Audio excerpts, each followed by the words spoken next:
ಇತ್ತು. ಆ LBS 50,000 55,000 ರೂಪಾಯಿಗೆ ಸಿಕ್ಕೋದು ಗ್ರಾಹಕನಿಗೆ.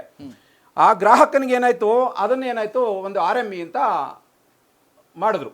RME ಅಂತ ಯಾವುದು ಬೆಸ್ಕಾಮಲ್ಲಿ ಮೆಸ್ಕಾಮಲ್ಲಿ ಏನಾಯ್ತು, RME ಅಂತ ಒಂದು ತಂದ್ರು ಜಾರಿಗೆ. ಆಗ ಗ್ರಾಹಕನಿಗೆ ಏನಾಯ್ತು, ಹೊರೆ ಆಯಿತು 3 ಲಕ್ಷ 4 ಲಕ್ಷ. ಅದನ್ನು ನಮ್ಮ ಗುತ್ತಿಗೆದಾರರು ಹೋಗಿ ಕೇಳ್ತಾರೆ, ಅಣ್ಣ ಈ ಥರ ಆಗ್ಬಿಟ್ಟಿದೆ, ನಾವೆಲ್ಲ ಕೆಲಸಗಳು ತೊಗೊಂಡಿದ್ದೀವಿ, ಈಗ 50,000 ರೂಪಾಯಿ ಖರ್ಚಾಗೋದು, ಈಗ 3 ಲಕ್ಷ ಕೇಳ್ತಾರೆ, ದಯವಿಟ್ಟು ಇದೊಂದು RMEನ ಏನಾದರೂ ಮಾಡಿ ಓಡಾಟ ಮಾಡಿ ಇದನ್ನು ಸಂಘಟನೆ ಮಾಡಿ ನಮಗೆ ಇದನ್ನು ಇಲ್ದ ಥರ ಏನಾದರೂ ಒಂದು ಮಾಡಿ ಒಂದು ಒಡಿಸಿ ಒಂದು ಅದರಲ್ಲಿ ಏನಾದರೂ ಒಂದು ವರ್ಷ 2 ವರ್ಷ ಕಾಲಾವಕಾಶ ಕೊಡಿಸಿ ಅಂತ ಕೇಳಿದ್ರೆ, ಇದೇ ರಮೇಶ್ ಅವರು ಇದು ವಿತ್ ಪ್ರೂಫ್ ವಿಡಿಯೋ ಇದೆ, ನಾನು ನಿಮಗೆ ಕೊಡ್ತೀನಿ. ನಮ್ಮ ಗುತ್ತಿಗೆದಾರರ ಹತ್ರ ಕೇಳ್ತಾರೆ, ಸ್ವಾಮಿ ಒಂದು ಬಿಲ್ಡಿಂಗು ಗ್ರಾಹಕ ಬಿಲ್ಡಿಂಗ್ ಕಟ್ತಾನೆ, ಆ ಬಿಲ್ಡಿಂಗಿಗೆ ಒಂದು ಬಾತ್ರೂಮ್ಗೆ 5 ಲಕ್ಷ ರೂಪಾಯಿದು ಕಮೋಡ್ ಹಾಕ್ತಾನೆ, ಒಂದು RME ಹಾಕಕ್ಕೆ ಏನು ಗ್ರಾಹಕನಿಗೆ? ಇದೇ ಗುತ್ತಿಗೆದಾರರು, ಇದೇ RRC ರಮೇಶ್ ಅವರು ನಂತರ ರೆಕಾರ್ಡ್ ಇದೆ. ಒಂದು ಪಾಯಿಂಟ್ ಸರ್. ಎರಡನೇ ಪಾಯಿಂಟಿಗೆ ಬರ್ತೀನಿ. ಅದಾಯಿತು, ಸ್ಮಾರ್ಟ್ ಮೀಟ್ರ್ ಅಂತ ಬಂತು. ಸ್ಮಾರ್ಟ್ ಮೀಟ್ರ್ ಬಂದರೆ ಸರ್, ಆ 800 ರೂಪಾಯಿ 900 ರೂಪಾಯಿ 1000 ರೂಪಾಯಿ ಒಳಗಡೆ ಇರ್ತಕ್ಕಂಥ ಮೀಟ್ರನ್ನ ಒಬ್ಬ ಗ್ರಾಹಕ ಪರ್ಚೇಸ್ ಮಾಡ್ತಾನೆ. ಇವತ್ತು 10,000 15,000 20,000 ಆ ಲೆವೆಲ್ಗೆ ಹೋಗ್ತಾ ಇದೆ. ನಾವು ಹೆಂಗೆ ಇದನ್ನು ಯಾವ ಥರ ಬದುಕಬೇಕು, ಗ್ರಾಹಕ ಈ ಥರ ಇದಾಗ್ತಾ ಇದೆ ಅಂದರೆ, ರಾಜೇಗೌಡ್ರೆ ತಿಮ್ಮೇಗೌಡ್ರೆ ನಿಮಗೇನು ಅದರಿಂದ ಕಷ್ಟ? ಬೆಸ್ಕಾಮು ಆಯಾಯ ಸಂಸ್ಥೆಗಳು ಆಯಾಯ ಟೈಮ್ಗೆ ಅದು ಚೇಂಜಸ್ ಆಗುತ್ತೆ, ನಿಮಗೇನು ಕಷ್ಟ ಅಂತ ಕೇಳ್ತಾರೆ. ಮೂರನೇ ಪಾಯಿಂಟಿಗೆ ಬರ್ತೀವಿ.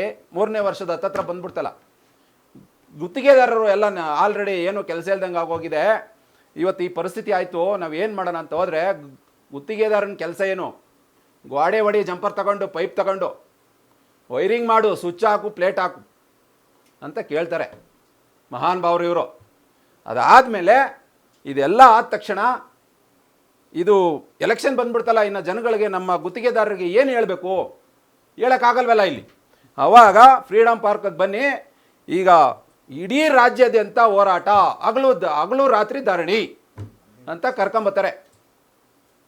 ಇಷ್ಟು ಅವರ ಸಾಧನೆ. ನಮಗೆ ಮಿಕ್ಕಿದ್ದು ನಮಗೇನು ಗೊತ್ತಿಲ್ಲ ಸರ್. ದಯವಿಟ್ಟು ಆ ಥರ ಸಾಧನೆ ಆದಾಗ ನಮ್ಮ ಗ್ರಾಹಕನಿಗೆ ಹೊರೆ. ಗ್ರಾಹಕನ ಪರ ಅಂತಾರೆ, ಗ್ರಾಹಕನ ಪರನೂ ಇಲ್ಲ. ಇಲ್ಲಿ ಗುತ್ತಿಗೆದಾರರು ಪ್ರತಿ ತಿಂಗಳು ಸರ್ ಒಂದು ಮನೆ, ನೀವೇ ಒಂದು ಮನೆ ಕಟ್ಟಿದ್ರಿ ಅಂದ್ಕೊಳ್ಳಿ, ಒಂದು ಟೆಂಪ್ರವರಿ ನಮಗೆ ನಿಮ್ಮ ಕೈಲಿ ಓಡಾಡೋಕ್ಕಾಗಲ್ಲ, ಒಂದು ಮಧ್ಯದ ಸೇತುವೆ, ನಾವು ಆ ಸೇತುವೆನಲ್ಲಿ ನೀವೇನು ಮಾಡ್ತೀರಿ, ನಮ್ಮ ಕೈಗೆ ಒಂದು ಪೇಪರ್ ಕೊಟ್ಟು ಒಂದು ನಮ್ಮ ಖರ್ಚಿಗೆ 500-1000 ರೂಪಾಯಿನೋ ಒಂದು ನಾವೇನೋ ಒಂದು ಫೀಸ್ ಮಾಡ್ಕೋತೀವಿ, ನಾವು ಅದರಿಂದ ಜೀವನ ಮಾಡೋರು. ಆ ಟೆಂಪ್ರವರಿ ಪ್ರತಿ ತಿಂಗಳು ಮಾಡಿದ್ರೆ ಒಂದು 300 ರೂಪಾಯಿ. ನಮ್ಮ ಪೆಟ್ರೋಲು ಸರ್, ಇವತ್ತಿನ ಪೆಟ್ರೋಲ್ ಎಷ್ಟು ಚಾರ್ಜ್ ಇದೆ ಒಂದು ಗಾಡಿಗೆ, ಅದು ಹೋಗಿ ಅದನ್ನು ತೊಗೊಂಡು ಒಂದು ಫಾರಮ್ ತೊಗೊಂಡು ಫಿಲಪ್ ಮಾಡಿ ಆಫೀಸ್ಗೆ ಹೋಗಿ ಅದು ಫಿಲಪ್ ಮಾಡಿ ತಿರ್ಗಾ ಅದಕ್ಕೆ ಒಂದು ಬಿಲ್ ಹಾಕ್ಸಿ ಗ್ರಾಹಕನ ಹತ್ರ ದುಡ್ಡು ತಂದು ಕಟ್ಟಿದ್ರೆ ಒಂದು 300 ರೂಪಾಯಿ 500 ರೂಪಾಯಿ ಚಾರ್ಜ್ ಮಾಡಿ ಇಡೀ ರಾಜ್ಯಾದ್ಯಂತ 100 ಜನ 1000 ಜನ ಅದರಲ್ಲಿ ವರ್ಕರ್ಸು ಜೀವನ ಮಾಡ್ತಾಯಿದ್ರು. ಇವತ್ತು ಆ ಟೆಂಪ್ರವರಿ ರಿನಿವಲ್ ಹೋಯ್ತು.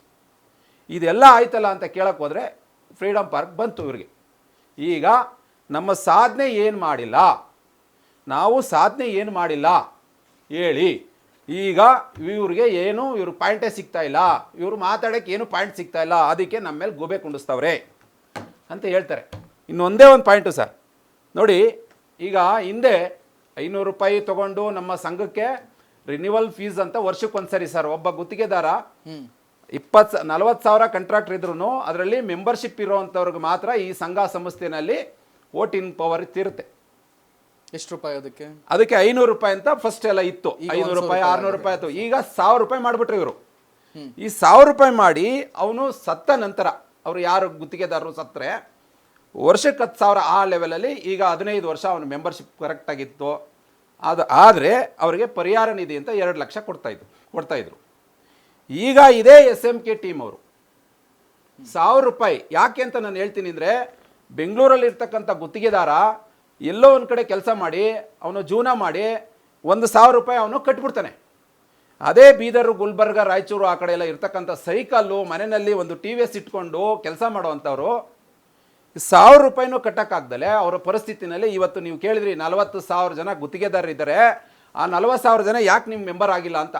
ಇದೇ ಥರದಲ್ಲಿ ಸಣ್ಣ ಪುಟ್ಟ ₹1,000 ವರ್ಷಕ್ಕೆ ಫೀಸ್ ಕಟ್ಟಕ್ಕಾಗ್ದಲೇ ಇರೋವಂಥ ಗುತ್ತಿಗೆದಾರರು ಇದ್ದಾರೆ.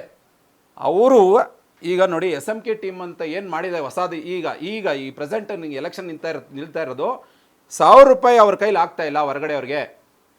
ಅದಕ್ಕೆ ₹650 ತಗೊಂಡು ₹650ಗೆ ಇವ್ರು ಏನು ಕೊಡ್ತಾ ಇದ್ರು 2 ಲಕ್ಷದ ಪರಿಹಾರ ನಿಧಿ ಅದನ್ನು ನಾವು ಕೊಡ್ತೀವಿ. ಸೊ ಒಟ್ಟಾರೆಯಾಗಿ ನೀವು ಹೇಳೋ ಪ್ರಕಾರ ಅವರ ಕಾರ್ಯವೈಖರಿಗಳು ನನಗೆ ಇಷ್ಟ ಆಗಲಿಲ್ಲ, ಹಾಗಾಗಿ ಅವ್ರನ್ನ ಬಿಟ್ಟು ಬಂದೆ ಅಂತ ಹೇಳಿ ಅದಕ್ಕೋಸ್ಕರ